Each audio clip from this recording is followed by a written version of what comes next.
If you do not have your name on your packet currently, please write your name on it, because again, this is 30% of your grade. All right, if you don't have your packet, please check these piles. There are dates in these packets. All right, so again, if it is yours, you may take it. With that said, I need to cover quickly.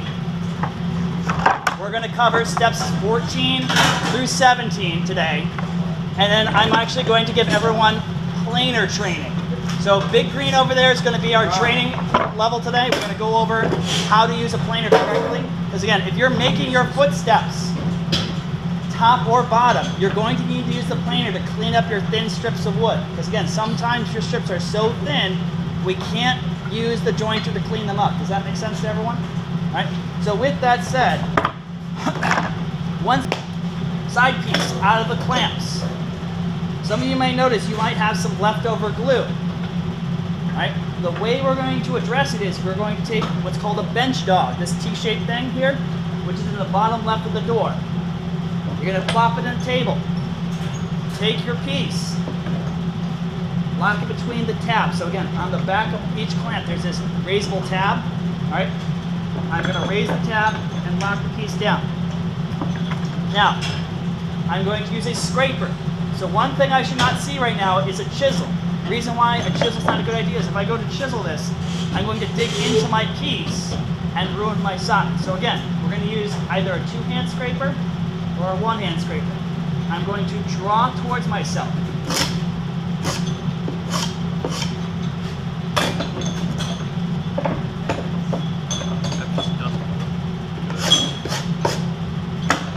Until I get the surface flush. All right? Once both sides are clean, you may go grab the template. All right? So this template here is always stashed in the bottom half of my door. All right? And what you're going to do is you're going to line up this corner here as your origin. So basically this should be flush with the bottom and this should be flush with the edge. Then you're going to trace this shape on one side and the other, just like the dado joint. I'm taking something that is 2D and I'm turning it into 3D. What's up? Not yet. You need this as a reference. Right? So again, you will be cutting it, yes, but not right off the bat. That's not until later. But again, you need to trace on, if you trace it one direction on one face, you must do the same direction on the opposite face. So if I flip it and I go to cut it, I will not have a correct shaped piece. Does that make sense to everyone? From there, I'm going to make more of these. This is called a key or a template. What I have marked are all the measurements that you're going to need to lay out on your project. So once I have my template drawn,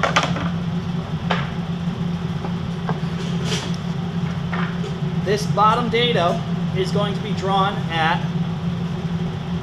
2.5 inches. And I'm referencing the top line here when I'm talking about measurements. So I'm not measuring to the bottom, I'm measuring to the top of the dado.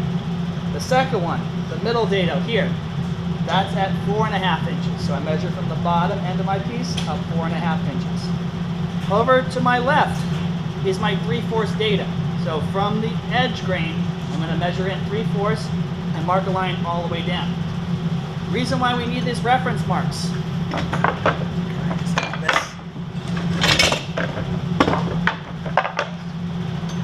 To create a left and a right, they must be on pieces facing opposite directions. So if I do two with the dados and rabbits drawn on a piece facing to the left, so two facing to the left, I'm going to create two left-hand pieces. Does that make sense? So when I'm tracing this, think about the axis of symmetry.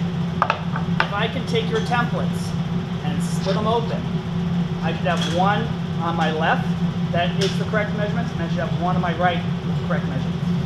If I take the axis of symmetry and I go like this, and it comes out with the dados on this face, you're going to create two left-hand pieces. Does that make sense? So again, this is layout and abstract drawing. So we're going to take, again, 2D measurements to translate to 3D objects. Does that make sense to everyone? All right? Now, do not worry about the organic geometry. We're not going to work on that yet. Once you've done your layouts, we're going to do pocket holing right here. So what pocket holing is basically we're going to cut a notch here and a pilot hole so that we can screw your top pieces onto your piece. Now, the spacing varies. Normally, what we'll do is we'll measure from the end grain here, from the edge grain here, in 1.5 inches, and then from each one over is 1.5 inches spacing. 1.5 inches, the reason why we do it is if you don't have enough spacing, let's just say that's all 1 inch right here, over time your top piece will bow up and peel off your project, which is not good. So instead, we do these 4 as far out as we can so that when we screw it down, there's no chance for your top to bow off your project. Does that make sense to everyone? So, with that said, I'm going to cover the pocket holing machine. I can't show you because of how small this is, where I'm pointing to, so what I'm going to do is I'm going to stop the video. Everyone's going to come up here, I'm going to show you the parts of the machine, and then we're going to go over how to cut. Does that make sense? So you guys can't see what I'm doing, because again, there are some parts here that are very small to take a look at. So with that said, underneath here, there are 2 cutter bits. There's a router bit that comes up out of the table, which cuts our pocket hole. And then there's a drill bit that comes up and cuts our pilot hole. So again, when I press this handle forward, out of the table comes our pocket hole bit. When I draw back towards myself, out comes a drill bit to cut my pilot hole. So again, forward, pocket hole, backward, pilot hole. So what this looks like with power on is I'll line up my mark with the center notch here.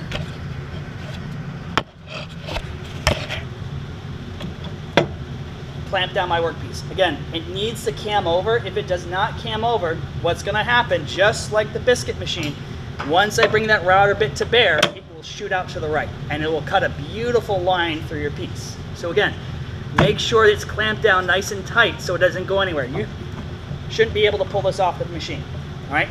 Now, with the power on,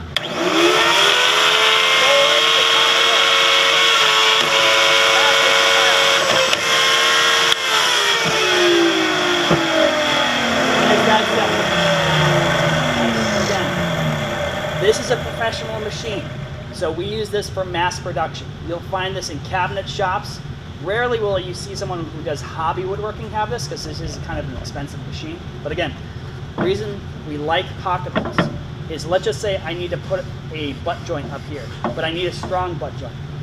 Pocket holes are the strongest butt joint that is currently available to any woodworker. So again, it allows me to take 2 surfaces and put them at 90 degrees with screws and glue, giving it comparable strength to other wood joints. Does that make sense?